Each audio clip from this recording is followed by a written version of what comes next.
in July. And the first of these deals with the whole representation issue. I should have this on the slide. The representation issue is resolved through what's called the Great Compromise. The Great Compromise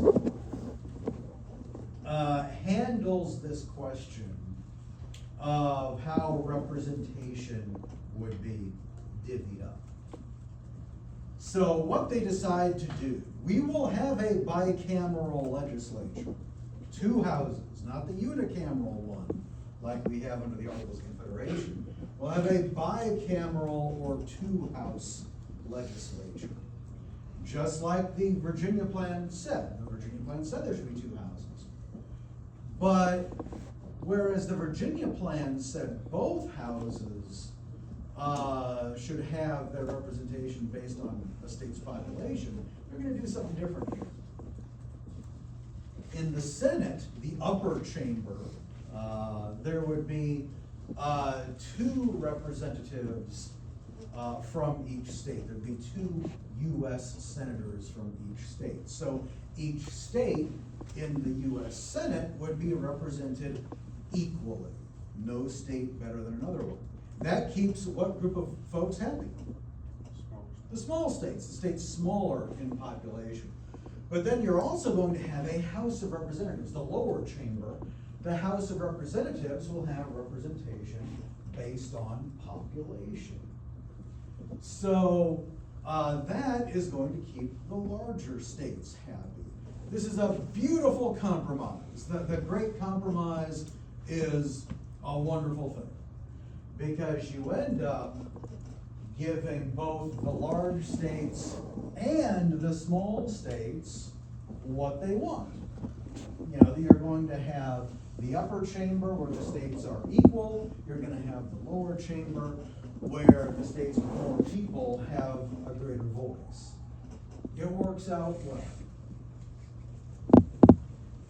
The compromise that they come up with respect to deal with the slavery issues is far more troubling than the Great Compromise that dealt with the representation issue.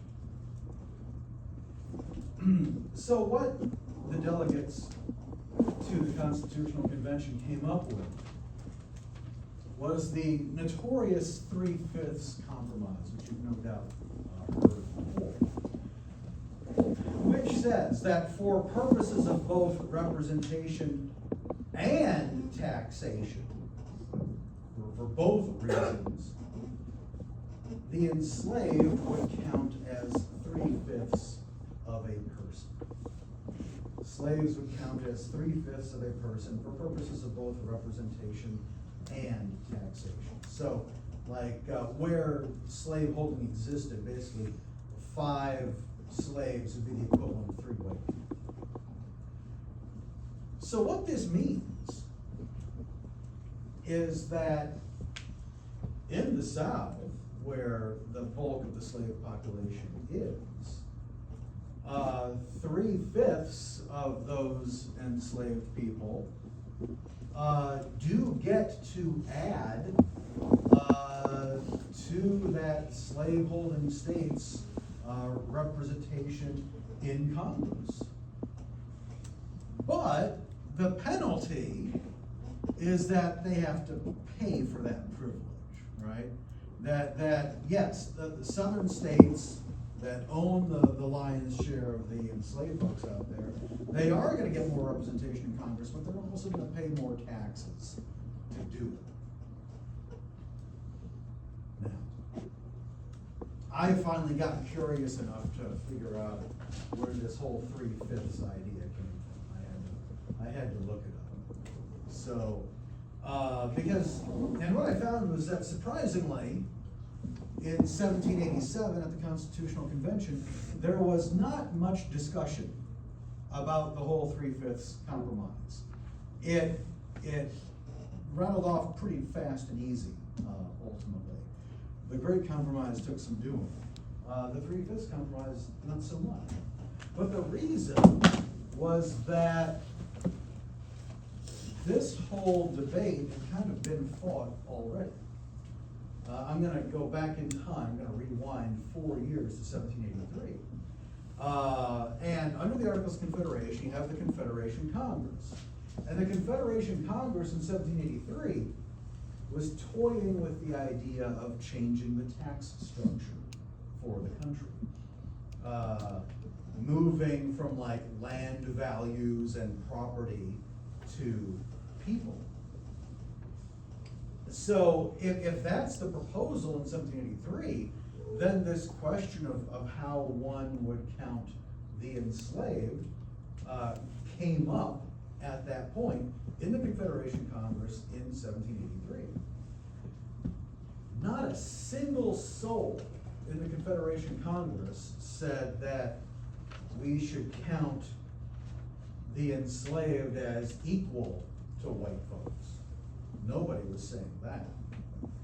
But there was disagreement over, well, what's going to be the ratio here? What's going to be the percentage that we use to equate X number of slaves with Y number of whites? And you know, the North might come in and say, well, you know, we could see like a 4-to-3 ratio. The South would come back and say, well, I could say, you know, 4-to-1, 3-to-1 maybe. And they keep doing this back and forth mathematical dance. And they kind of end up toward the middle with this 3/5 idea. The guy who came up with this 3/5 proposal was James Madison, actually, father of the Constitution. This 3/5 fraction, it had a name actually. They called it the federal ratio. The federal ratio is this 3/5 idea. This is the proposal that's put forth to amend our tax structure in 1783. That we can change taxation policy under the Articles of Confederation on the basis of this federal ratio. We will count, you know, 3/5 of enslaved people in determining tax liability. This is the proposed amendment. What do we know about amendments under the Articles of Confederation?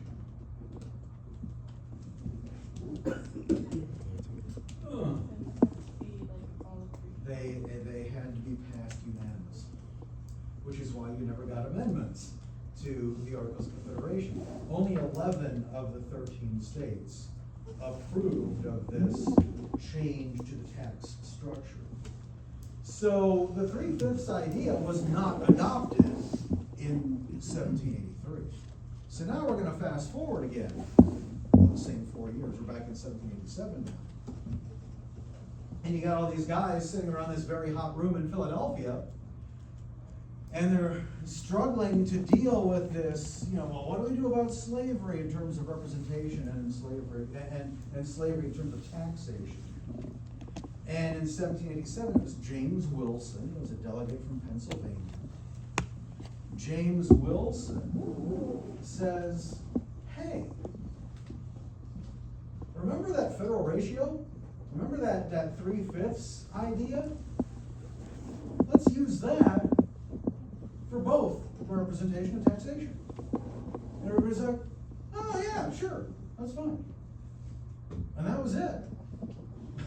There's very little debate that happens in 1787 because that whole debate over the 3/5 idea had happened 4 years ago. The only innovation here is that James Wilson is saying, well, let's use 3/5 not just for taxation, as we have talked about, but let's use it for representation also. So he's applying the federal ratio not just to taxation, but to representation as well. And that's how you get the 3/5 compromise. It's really nuts when you're reading like all of the, because all this stuff is like online now these days. You can read like all the debates that take place. But yeah, surprisingly little discussion about the 3/5 compromise, because it was an old argument by then. Questions on any of these?